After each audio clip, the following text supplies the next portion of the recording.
अपनी आंखें बंद करें और सोचें 4.4 अरब साल पहले की धरती। यह वह नीला ग्रह नहीं था जिसे हम जानते हैं। यह एक आग का गोला था जहां केवल लावा का महासागर था और इसके ऊपर चांद इतना करीब था कि ऐसा लगता था जैसे आप उसे छू सकते हैं। लेकिन क्या आप जानते हैं कि इस जलते हुए संसार ने चांद को दूर भेजने का रहस्य छुपा रखा था? और यह हमारे ब्रह्मांड में एलियन जीवन की खोज को भी बदल सकता है।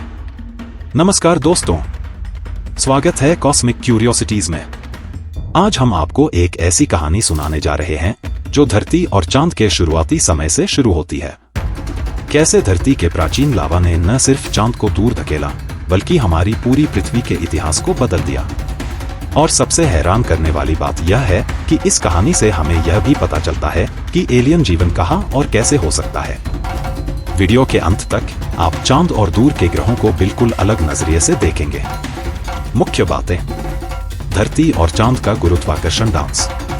अरबों सालों से धरती और चांद एक दूसरे के गुरुत्वाकर्षण से जुड़े हुए हैं। यह कैसे काम करता है? चांद धरती के महासागरों को खींचकर ज्वार टाइड्स बनाता है। समय के साथ इससे धरती की घूमने की रफ्तार धीमी होती है और चांद थोड़ा थोड़ा दूर खिसकता है। रोचक तथ्य: 62 करोड़ साल पहले धरती पर दिन सिर्फ 22 घंटे का था और चांद 10,000 किलोमीटर ज्यादा करीब था। लेकिन अगर हम और पीछे जाए, धरती और चांद के बनने के समय की बात करें। चांद का जन्म लगभग 4.4 अरब साल पहले एक मंगल के आकार का ग्रह थिया धरती से टकराया। यह टक्कर इतनी जबरदस्त थी कि धरती पिघलकर आग का गोला बन गई और इसके टुकड़े अंतरिक्ष में बिखर गए। इन्हीं टुकड़ों से चांद बना। समस्या: कंप्यूटर सिमुलेशन दिखाते हैं कि चांद धरती के बहुत करीब होना चाहिए था। फिर यह इतना दूर कैसे गया? 3 लावा टाइड्स की भूमिका।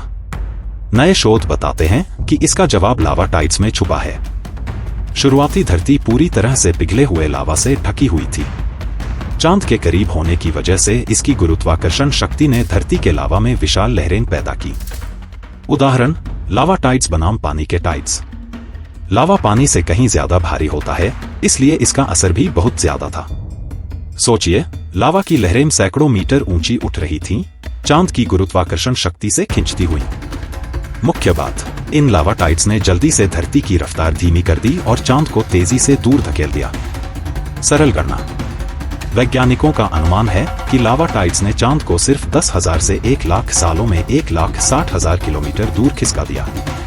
यह ऐसा है जैसे कोई कार 0 से 100 किलोमीटर प्रति घंटा की स्पीड पर एक पल में पहुंच जाए, लेकिन अंतरिक्ष के पैमाने पर। 4 एलियन ग्रहों के लिए इसके मायने। अब और दिलचस्प बात पर आते हैं। हमारे ब्रह्मांड के 75% तारे रेड ड्वार्फ होते हैं। इनके आसपास बने ग्रह अक्सर इतने करीब होते हैं कि वे लाखों सालों तक लावा महासागर से ढके रहते हैं। ऐसे ग्रहों पर लावा टाइड्स उन्हें जल्दी से टाइडली लॉक कर सकते हैं। इसका मतलब, ग्रह का एक भाग हमेशा तारे की तरफ रहेगा, गर्म और रोशनी से भरा, और दूसरा भाग हमेशा अंधेरे और ठंड में। कल्पना करें टाइडली लॉक ग्रह पर जीवन। सोचिए, एक ग्रह जहां एक तरफ रेगिस्तान जैसा तपता हुआ हिस्सा हो, दूसरी तरफ ठंडी बर्फ से ढकी रात हो।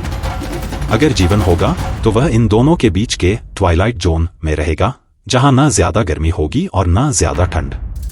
निष्कर्ष: आग का असर। तो इसका क्या मतलब हुआ?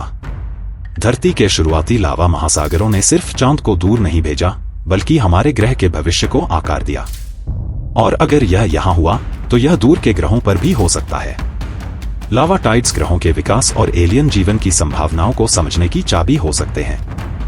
लेकिन बड़ा सवाल है, क्या ऐसे ग्रहों पर जीवन संभव है? और क्या लावा टाइड्स ही ब्रह्मांड में जीवन का कारण हो सकते हैं? आज की इस अद्भुत यात्रा में हमारे साथ जुड़ने के लिए धन्यवाद। अगर आपको यह वीडियो पसंद आया हो तो लाइक जरूर करें और इसे अपने दोस्तों के साथ शेयर करें। कॉस्मिक क्यूरियोसिटीज को सब्सक्राइब करना न भूलें, क्योंकि ऐसी ही और रोचक कहानियां आपके लिए लाते रहेंगे। और कमेंट्स में हमें बताएं, क्या आप मानते हैं कि टाइडली लॉक ग्रहों पर जीवन हो सकता है? तब तक बड़े सपने देखते रहें और ब्रह्मांड को एक्सप्लोर करते रहें।